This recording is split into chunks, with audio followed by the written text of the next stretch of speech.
പൊതുമരാമത്ത് വകുപ്പിനെ സംബന്ധിച്ചിടത്തോളം ഇന്ന് ഏറെ സന്തോഷകരമായ ദിവസമാണ്. 2021 മെയ് 20 ഈ ഗവൺമെൻറ് അധികാരത്തിൽ വരുമ്പോൾ പൊതുമരാമത്ത് വകുപ്പിൻ്റെ നിർമ്മിക്കുന്ന പാലങ്ങൾ വേഗത്തിലാക്കാൻ വേണ്ടി ഒരു പുതിയ സംവിധാനം കൂടി കൊണ്ടുവന്നു. 2016 മുതൽ 2021 വരെ ഒട്ടേറെ പുതിയ പാലങ്ങൾ, റോഡും കെട്ടിടങ്ങളും ഒക്കെ നമ്മുടെ സംസ്ഥാനത്ത് വന്നതാണ്. പാലങ്ങൾ സമയബന്ധിതമായി പ്രവൃത്തി പൂർത്തീകരിക്കാൻ വേണ്ടിയിട്ടുള്ള ഒരു പുതിയ സംവിധാനം 2021 മെയ് 20 ഈ ഗവൺമെൻറ് വന്നപ്പോൾ ഞങ്ങൾ കൊണ്ടുവന്നു.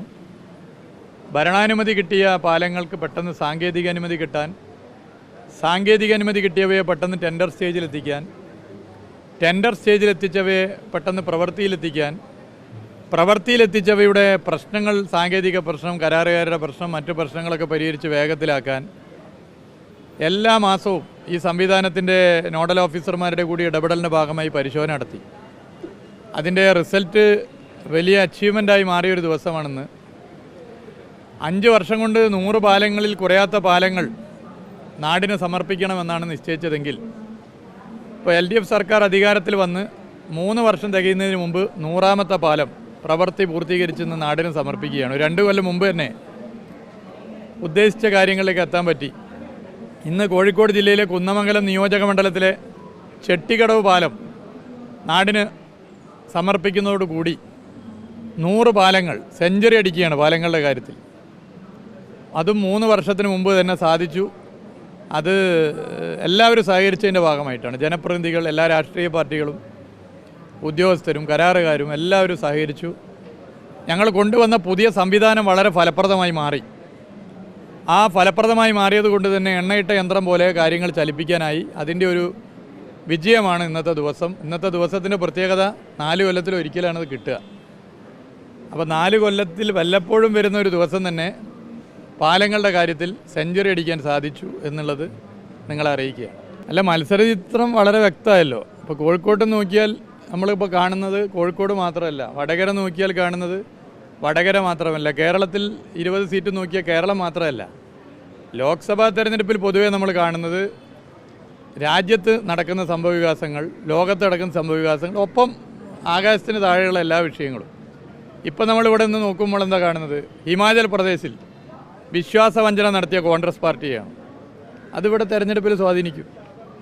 2019 ലോക്സഭാ തെരഞ്ഞെടുപ്പിൽ വോട്ടർമാർ തെറ്റായ ഒരു പ്രചരണത്തിൽ പെട്ടുപോയി. ഞാൻ നേരത്തെ പറഞ്ഞാണ്. അതിൽ സ്വാധീനിക്കപ്പെട്ട ഒരു സംഭവം രാജസ്ഥാൻ, മധ്യപ്രദേശ് സംസ്ഥാന തെരഞ്ഞെടുപ്പുകളുടെ ഫലം കൂടിയായിരുന്നു. കോൺഗ്രസ് അവിടെ വന്നത് ഇവിടെ വലിയ ക്യാമ്പയിനായി മാറി.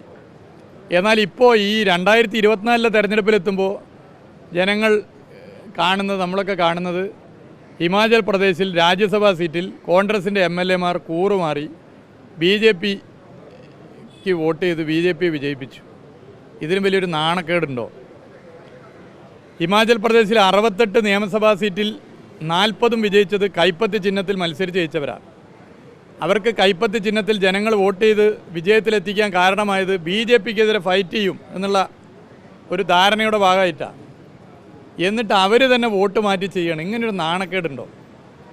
പരാജയപ്പെട്ട സ്ഥാനാർത്ഥി ദേശീയ നേതാവാണ് അഭിഷേക് സിംഗ്വി. അദ്ദേഹം പറഞ്ഞു, എൻ്റെ കൂടെ രാത്രി ഭക്ഷണം കഴിച്ച ആളുകളാണ് വോട്ട് മാറ്റി ചെയ്തത്, എൻ്റെ കൂടെ രാവിലെ ബ്രേക്ക്ഫാസ്റ്റ് കഴിച്ചവരാണ് മാറ്റി ചെയ്യുന്നത്. മനുഷ്യന്മാർ ഏതൊക്കെ തരത്തിലുണ്ട് എന്ന് എനിക്കിതിലൂടെ മനസ്സിലായി എന്ന് അദ്ദേഹം പറഞ്ഞത്. അതായത് കോൺഗ്രസ് ദേശീയ നേതാവ് കോൺഗ്രസിൻ്റെ MLA മാരുടെ മനസ്സ് അറിയാൻ പറ്റുന്നില്ല, ഇവരൊക്കെ ഏതൊക്കെ തരത്തിലാണ് എന്ന് മനസ്സിലായി തുറന്നു പറഞ്ഞിരിക്കുക. യഥാർത്ഥത്തിൽ നമ്മളൊക്കെ ദുഃഖിക്കുകയാണ്. ആ രാജ്യസഭാ സീറ്റിൽ BJP വിജയിച്ചതിൽ നമ്മളൊക്കെ ദുഃഖിക്കുകയാണ്. അപ്പോൾ ഇങ്ങനെ BJP സ്ഥാനാർത്ഥിയെ നിർത്തുമ്പോൾ തന്നെ മനസ്സിലാക്കേണ്ടതായിരുന്നു ഇതിലെന്തോ അടിയൊഴുക്കുണ്ട്. കാരണം അനുഭവം നമ്മുടെ മുമ്പിലുണ്ടല്ലോ. റിസോർട്ടിൻ്റെ രാഷ്ട്രീയവും ലോകമുണ്ടായതിനു ശേഷം ഏറ്റവും അധികം റിസോർട്ടിൽ ഒളിവ് കഴിഞ്ഞത് കോൺഗ്രസ് MLA മാരായിരിക്കും.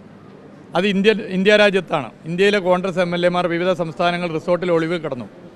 BJP മത്സരിക്കുന്നു എന്ന് അറിഞ്ഞപ്പോൾ എന്തായിരുന്നു ഹൈക്കമാൻഡിൻ്റെ പണി? ശ്രദ്ധ കൊടുക്കണ്ടേ? അപ്പം ഞങ്ങൾ നേരത്തെ പറഞ്ഞത് ആവർത്തിക്കുകയാണ്. കോൺഗ്രസിൽ നിന്നുകൊണ്ട് BJPയുടെ ചാരപ്പണി എടുക്കുന്ന നേതാക്കന്മാർ ഹൈക്കമാൻഡിലുണ്ട്, ഇവിടെ താഴത്തെ കമാൻഡിലുണ്ട്.